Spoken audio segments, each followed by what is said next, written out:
Bonjour tout le monde et bienvenue dans cette deuxième partie d'achat du mois.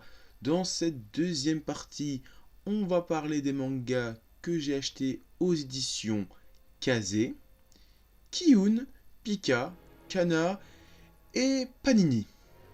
On commence avec Kazé et le deuxième tome de Rikudo, La rage au poing. Et ce manga est toujours aussi morbide, aussi violent, aussi désagréable à lire. Et c'est ça qui est bien. Franchement, c'est trop cool. Et en plus avec Hippo, qui vient de recommencer chez Kurokawa, bah c'est cool. J'ai tous les 2 mois ou 3 mois, deux mangas de baston boxe. Et ça, c'est cool. Donc dans ce deuxième tome, on a le premier combat, on va dire, entre guillemets, de Rikudo. C'est enfin ses débuts en tant que boxeur. Et on voit clairement que les débuts, c'est pas les mêmes que Hippo. Déjà qu'on lui demande de ramener de l'argent, enfin de donner des tickets. Dans Hippo, il n'y avait pas du tout ça, c'est vraiment pas le même délire. On sent vraiment que dans Rikudo, c'est la dèche, c'est une sorte de monde, on va dire, dans une époque un peu plus en crise. Là où Hippo, c'est les années 90, donc ils sont encore dans une effervescence de l'emploi, c'est un peu les 30 glorieuses, enfin même si c'est la fin des 30 glorieuses, pour nous en France. Là, c'est vraiment la dèche. Et donc, même les combats, c'est la dèche, c'est sanguinaire, c'est violent. Tu finis à l'hôpital. Dans Hippo, ils finissent souvent à l'hôpital, mais c'est moins violent, on voit moins ce côté. Ils sont à moitié morts. Là, ici, le mec, il a le pif en sang, tu sens qu'il va clamser à la fin du combat. C'est la merde.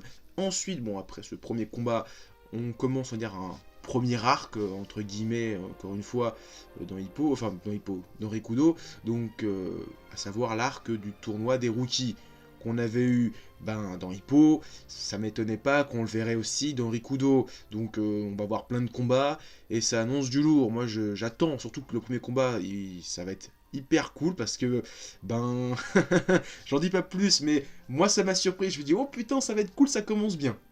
Le tome 10 de Björk Trinity, donc de Ogrid, auteur de Enfer et Paradis et de Ergir. J'adore son style, mais alors là franchement c'est un peu brouillon, des fois je me perds un petit peu.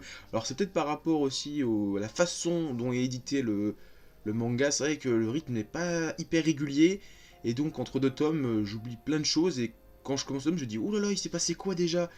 Et là, en plus, il y a des délires de voyage dans le temps, donc ça arrange pas les choses. Donc le temps que mon esprit se remette en question tout ce qui s'est passé durant les 9 précédents tomes, j'ai eu du mal.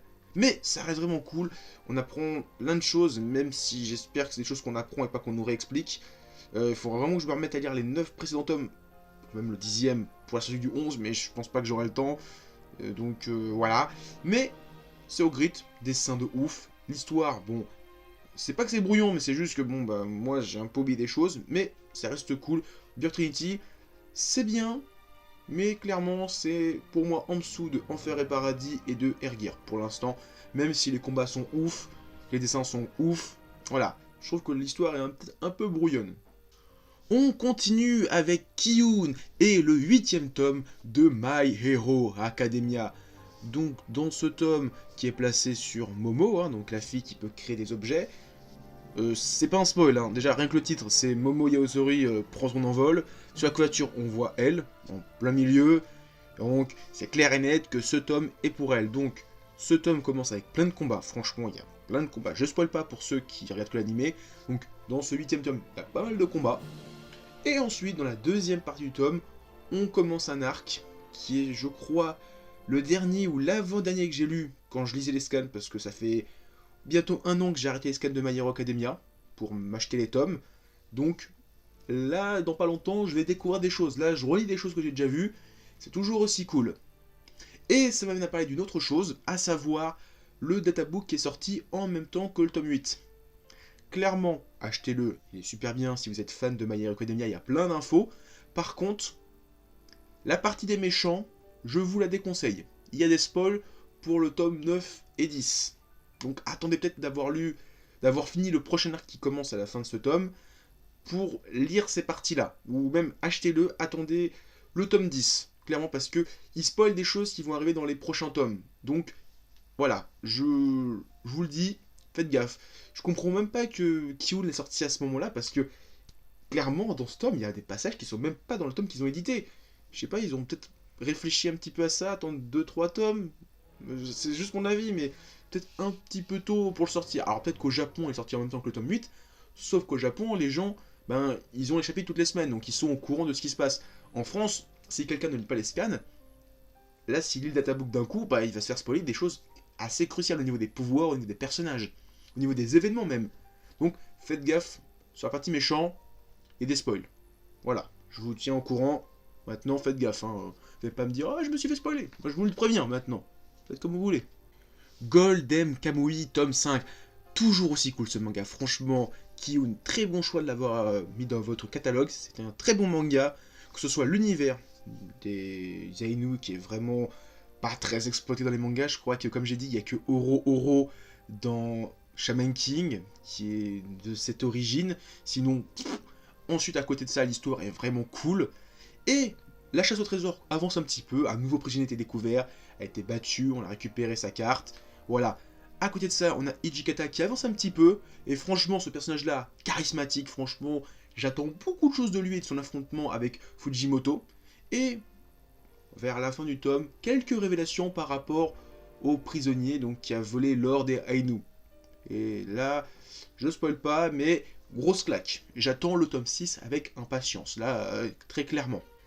Le 20e tome de Seven Deadly Sins ou Nanatsu no Taizai.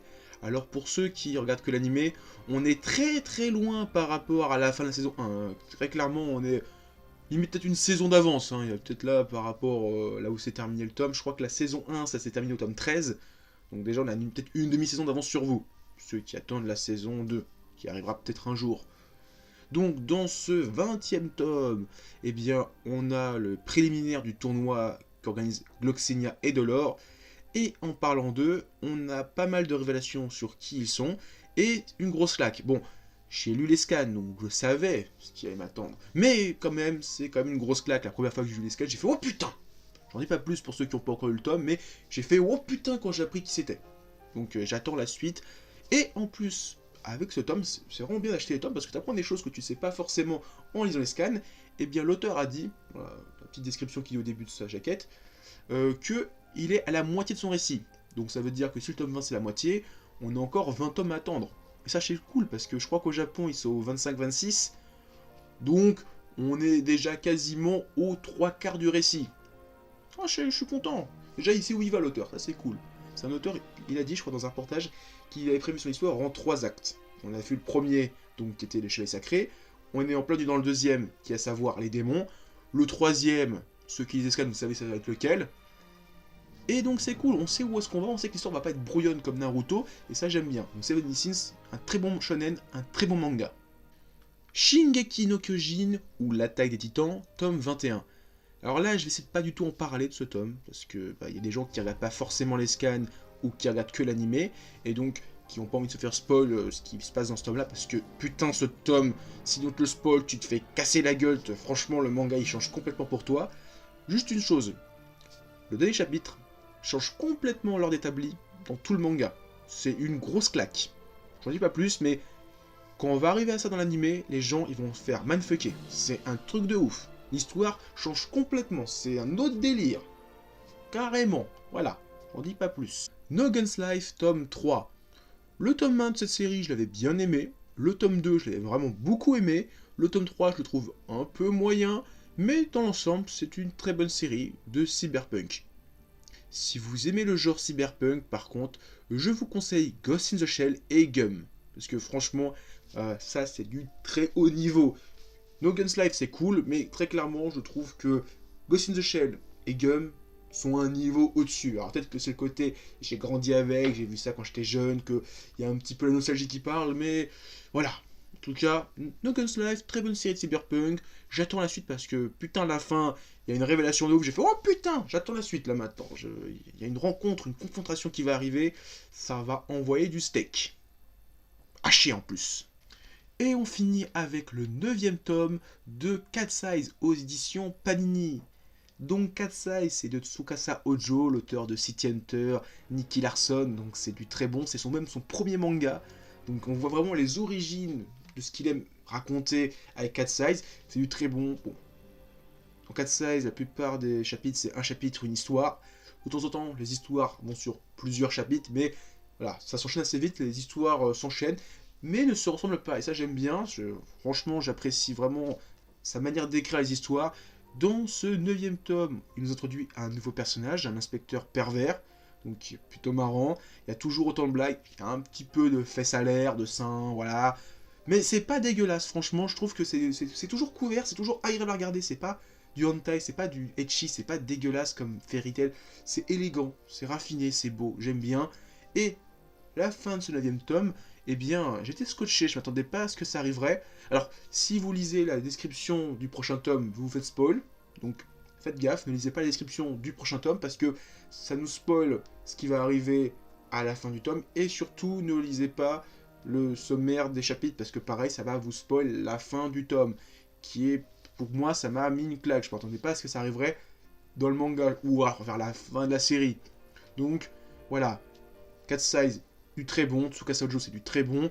Par contre, Angel Earth, alors si les gens ont des infos, ça sort quand? Parce que je crois que ça fait peut-être 3-4 mois que j'attends le tome 11 et qui est toujours pas sorti en France. Alors peut-être que c'est moi qui me suis gouré, mais je l'ai toujours pas vu à la FNAC ou au fur et d'une heure de chez moi. Donc ça fait chier. Et sur ce, voilà, j'ai terminé avec les achats du mois d'avril.